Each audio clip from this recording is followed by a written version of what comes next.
அன்பான நண்பர்களே, உலகத்தில் பார்த்தா எல்லாருக்கும் ஃப்ரெண்ட் உண்டு. குழந்தையிலேருந்து பெரியவங்க வரைக்கும் எல்லாருக்கும் ஒரு ஒரு ஃப்ரெண்டாவது இருக்கும்.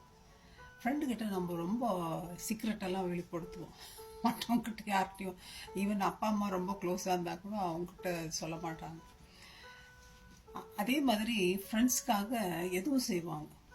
அதுதான் வேதம் சொல்லுது. நான் உங்களுக்கு யோவான் 15:13, ஒருவன் தன் சிநேகிதருக்காக தன் ஜீவனை கொடுக்கிற அன்பிலும் அதிகமான அன்பு ஒருத்தருத்திலும் இல்லைன்னா பைபிள் சொல்லுதுங்க. ஆண்டவருக்கு பிரியமான நண்பன் யார் தெரியுங்களா? ஆபிரகாம். தேவனுக்கு சிநேகிதன் பார்க்குறோம். அதனால தான் ஆண்டவர் அவரோட உடன்படிக்கை பண்ணிட்டு அவருக்கு டிசெண்டன்ஸை விட்டுட்டாரா? இன்னும் காப்பாத்துக்கிறார், இன்னும் ஆசீர்வாதத்தை கொடுக்குறார். மோசே ஒரு சிநேகிதன் பேசுவது போல முகமுகமாய் ஆண்டவரோட பேசினாருன்னு பார்க்கணும். லாசரு ஆண்டவருடைய நண்பன் என்று பார்க்குறோம்.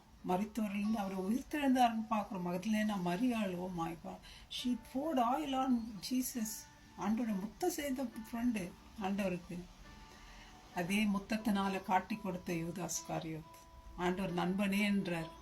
அது கூட மனசு கேட்காம ரபின்னு சொல்லிட்டு முத்தம் கொடுத்து ஆண்டவரை காட்டி கொடுக்குறார். ஃப்ரெண்ட்ஸ், உலகத்தில் சகோதரன் கூட வந்து உதவி பண்ண மாட்டாங்க. ஃப்ரெண்ட்ஸு வந்து உதவி செய்கிறது நிறைய பேர் பார்த்துருக்குறோம். அவ்வளோ அன்பை கொடுப்பாங்க. ஜோனத்தான் டேவிட் பார்த்தீங்கன்னா அப்பாவுக்கு எதிராக போய் நண்பனை காப்பாற்றுறான், உயிரை காப்பாற்றுறான். ஆண்டவர் எல்லாரும் ஃப்ரெண்டாக இருந்தார். நம்ம யாரு? நம்ம ஃப்ரெண்டு ஆண்டவருக்கு நம்ம கூட தாங்க ஃப்ரெண்டு. ஆண்டவர் சொல்கிறார், நான் சொல்கிற கட்டளைகள்லாம் செஞ்சீங்களா நீங்களும் எனக்கு ஃப்ரெண்ட்ஸ் பண்ணுறார். நீங்கள் ஃப்ரெண்டாக இஷ்டமா? அவர் சொல்கிறதெல்லாம் ஃபாலோ பண்ணுறீங்களா?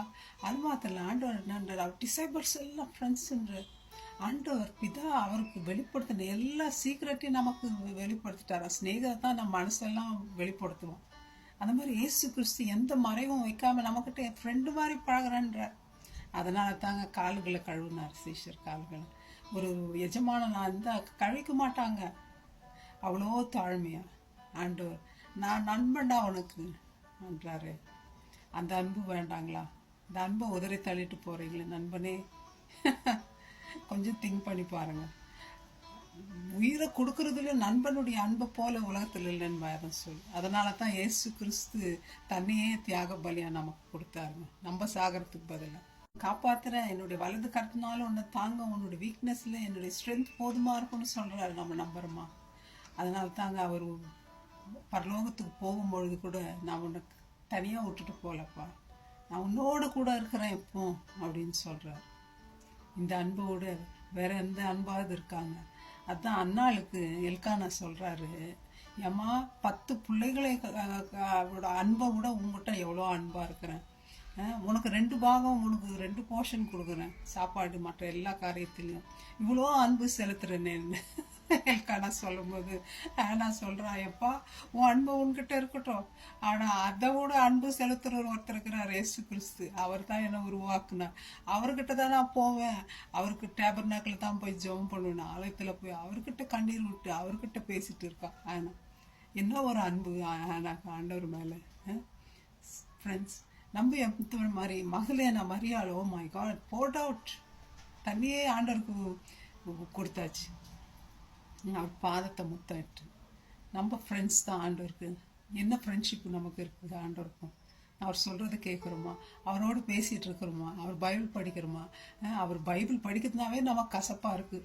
2 நிமிஷம் பைபிள் படிக்கிறோம் ஃபேமிலி ப்ரேயரில் கூட, ஒரே 5 நிமிஷம் ப்ரேயர் பண்ணணும்.